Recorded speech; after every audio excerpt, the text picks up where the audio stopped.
I don't know why, but something about it really puts a lot of pressure on the knees at the bottom position, but it's only when I use this hack squat. When I've used any other hack squat, I can go as low as possible with no problems. It's only seemingly this hack squat. It's quite a common thing in the bodybuilding like equipment world that this hack squat is quite knee taxing, we should say.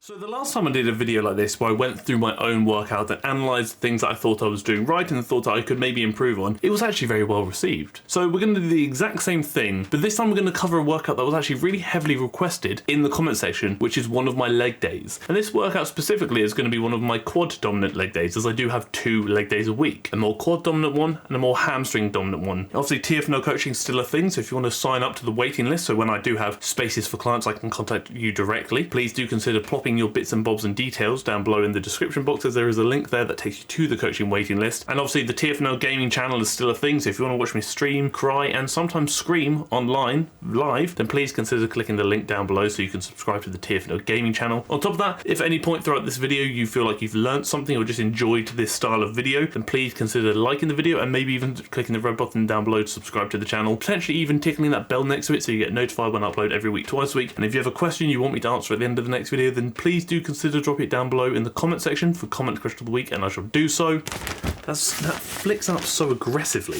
It's a fun of one of the oversized hat trio, which means November's going to be a bit normal, December's going to be a bit more Christmas themed, so just wait for that. So the way I split my quad day is I split it up into 5 exercises. 3 of them are going to be quad dominant, 1 of them is going to be hamstring dominant, and the other one's going to be calf dominant. So we start off with a seated leg extension. So here we're working the quads in their shortened position. As you can see, I'm leaning forward slightly so I can further shorten the rec fem, as the leg extension is the only real movement you can really include that does shorten the rec fem. So we know that the rec fem crosses at the hip as well, which is why I'm kind of leaning forward slightly to, like I said, further shorten it at the top of the movement. It does make it a bit harder, but in my eyes it does make it more effective too. As you can see, I've actually elevated my knees on yoga blocks here, so shout out my friend Warren for suggesting I do so, because it puts me in a better position to further straighten and lock out the legs, as the pad does kind of dip down slightly, which makes it a bit more tricky. The key things you'll notice I'm doing, I'm really pulling myself into the pad here, like aggressively pulling myself down to prevent me from flying off.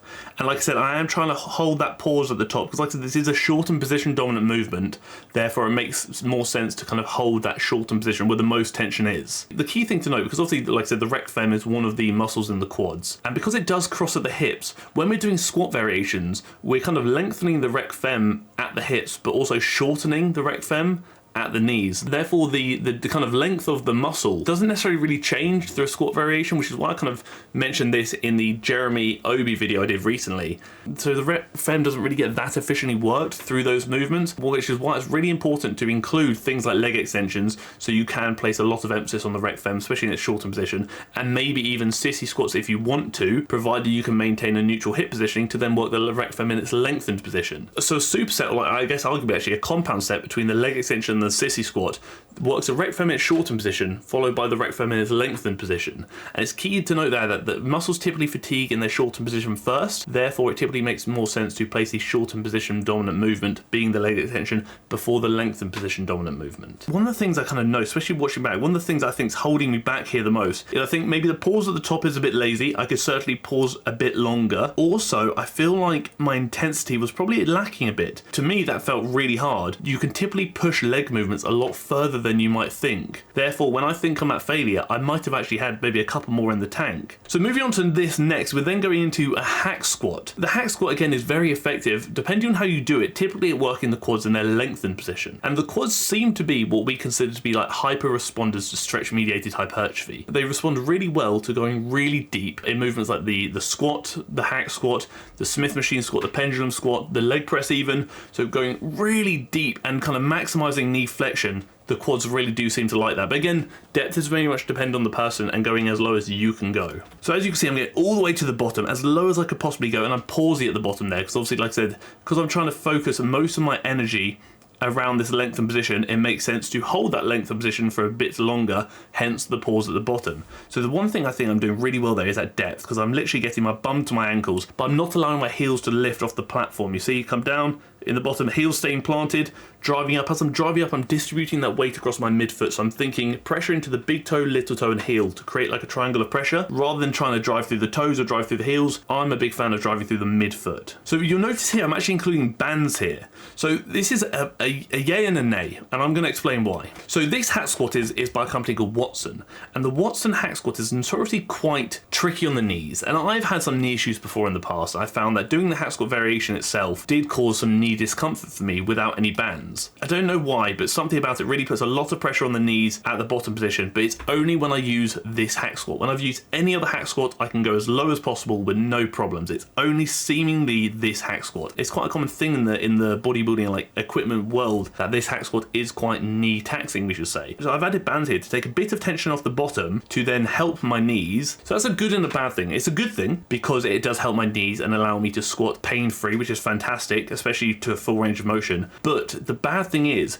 because it's taking tension off the lengthened position here, which is obviously the key, what we're really trying to focus on, arguably it actually shifts this from more of a lengthened position dominant movement to more of a mid position dominant movement, because the bands kind of kick out about there, around that mid position. Therefore, I'm actually really not getting the most bang for my buck with this movement, because I really do want it to be a lengthened position dominant movement so I can really yield the benefits of stretch mediated hypertrophy. But like I said, one of the biggest things I would probably change here is I would actually try and gradually remove the bands, provided my knees can take it, and really shift this from a mid position dominant movement to more of a lengthened position dominant movement, because that's really why I'm doing it. Because the next movement I have is a leg press, which is going to be more of a mid position dominant movement. It doesn't really make a lot of sense to go shorten for quad, mid for quad, mid for quad. It would make more sense to tick all three boxes, being shortened, lengthened, and mid position. So I think I'm going to try and shift this around in my next training block, which is coming up very soon. So my next movement, like I said, is a leg press, and the same thing applies. Because I'm trying to prioritize the quads, I really want to get as low as I can go comfortably and pause at the bottom. But because my mobility is not incredible, it's not amazing, I can't actually get as low as I would like. So that is as low as I can go. In an ideal world, I try and get my heels to my bottom, but I can't do that.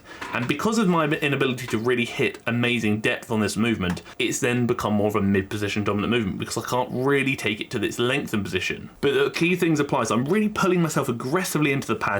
I'm going as low as I can without my heels lifting and without my bum and lower back lifting. Because as soon as your bum and lower back start lifting off the pad, it can typically place a lot of pressure on your lower back, which is obviously not going to be ideal. That seat is as laid back as it possibly can be, because again, this will help me hit better ROM and better depth, which is key here. Like I said, I'm coming down, good control, good control, good control, squeezing, holding at the bottom and exploding. And I've mentioned this about time and attention before, is when I'm doing any movement, I will typically control the eccentric, nice and slow, nice and controlled, and then I'll explode through the concentric, so the way up. Because typically, we tend to see a better hypertrophy response when the muscles are slowing involuntarily. And what I mean by that is when you are trying to explode through a movement, the concentric speed of the rep is slowing against your will. So you're trying so hard to make it go faster, faster, fast, but it's slowing down due to fatigue because your muscles are tired, not because you're deliberately slowing that portion of the rep. And that's typically what yields a better hypertrophy response based on what we've seen in the literature. I would actually say one of the big things I'm doing badly, and probably the big thing I need to work on, is actually depth and range of motion. Because like I said, my mobility is not great. That's actually holding me back and actually limiting the effectiveness of this movement. So even with really quite elevated heels here, we're using these Nikes, I'm really finding it hard to hit that depth. And because I'm finding it hard to hit that depth,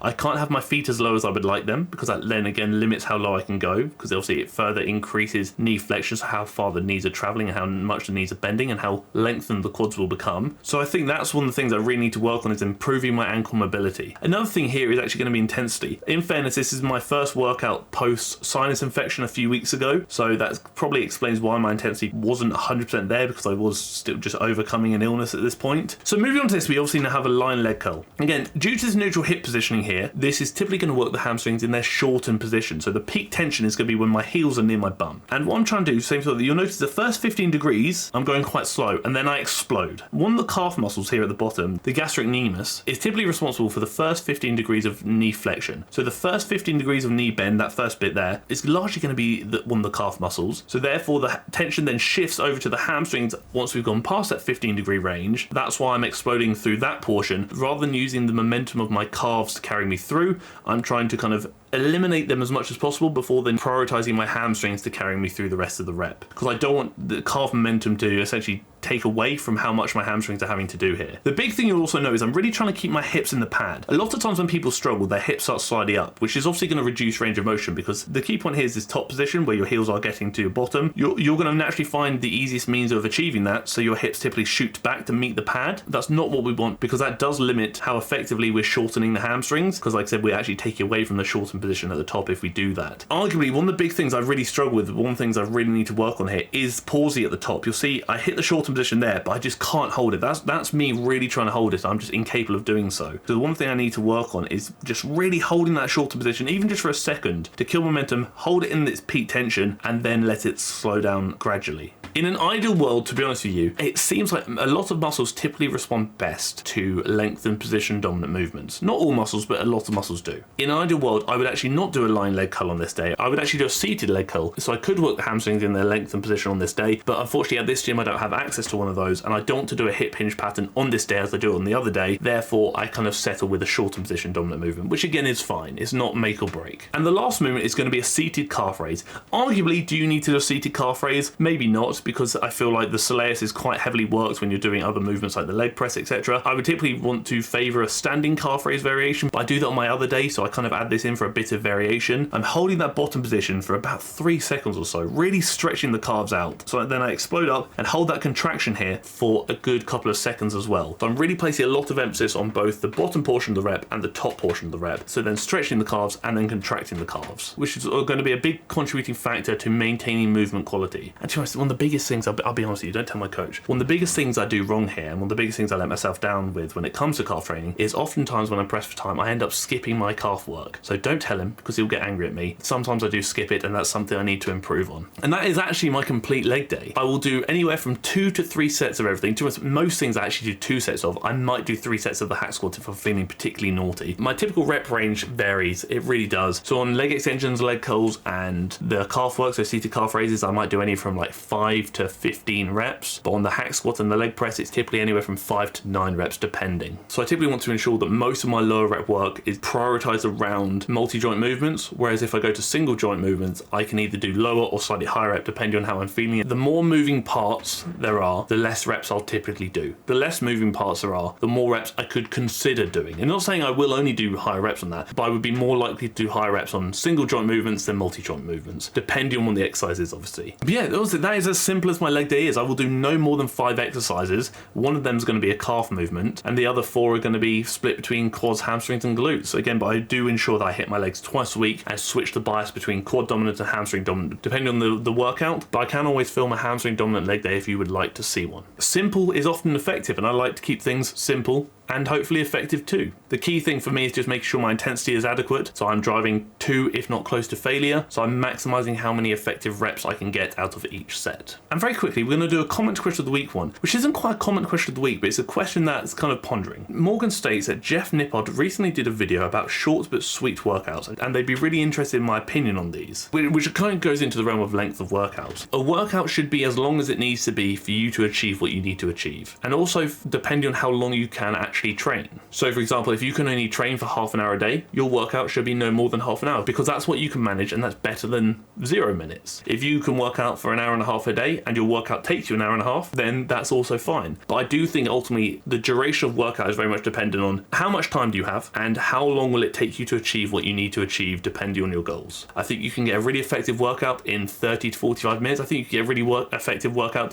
in less than that depending on what your goals are. But I also think you could also get a really effective workout in 2 hours, again depending on what your goals are, depending on how much volume you're doing, depending on so many factors. So I don't think workout length is necessarily a great telltale of how effective a workout is. That is it. That is the video. Like I said at the start of the video, if you do like the video, then please let me know you like the video by liking the video, and maybe even subscribing to the channel by clicking the red button down below, and maybe even tickling the bell next to it so you get notified when I upload every week, twice a week. And if you two have a question you want me to answer at the end of the next video, then please do consider dropping it down below in the comment section for comment question of the week, and I shall do so. Thank you for tolerating me. Thank you for tolerating my potentially anticlimactic leg day, and thank you for tolerating the video.